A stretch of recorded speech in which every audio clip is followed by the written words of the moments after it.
से भी मते कहले Khandagiri welcome welcome welcome welcome Khandagiri Khandagiri आसीबी मंच रे हलचल करिबी एई सादा विवेशरे मु नाचिबी जति मते कहले बा जति मते खंडगिरी रे ठेंगा पार देबे कार दम अछि रानी बेसिन सन्यासी ने को सन्यासी से भी मते कहले Khandagiri welcome welcome welcome welcome Khandagiri आसीबी मंच रे हलचल करिबी एई सादा विवेशरे मु नाचिबी जति मते कहले बा जति मते खंडगिरी रे ठेंगा पार देबे कार दम अछि रानी बेसिन सन्यासी ने को सन्यासी जो माने कहि ठेंगा दागर ठेंगा ले मोर डमरू मु भी देखिबी तांकर ठेंगा रे पावरफुल ना शक्तिशाली ना मो डमरू शक्तिशाली आपण माने जोदन मते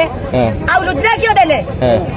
आपण माने देखै ना देखि रुद्राक्ष दैचंदी आशीर्वाद दैचंदी चारि पांचटा बाबा तापरे ते आपण माने तो बहुत किछि गोहली हे गेला तापरे संभाली पाइले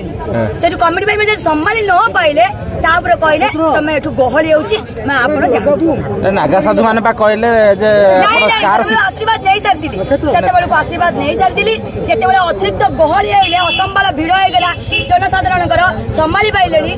पाइलेनी तापरे कहले तमे पळे जाओ आसिले कोन देखंतु मु होची दया नदी रे बुड़ा पकेइली मु आसीतिली खंडगिरी आसीतिली हर हर महादेव आशीर्वाद नबा पाई मो गुरुकर आशीर्वाद नबा पाई साधु संतर आशीर्वाद नबा पाई हर हर महादेव शिव भोला बाबा माने गुरु आउ साधु संत माने मोर गुरु आसीली आशीर्वाद नेली।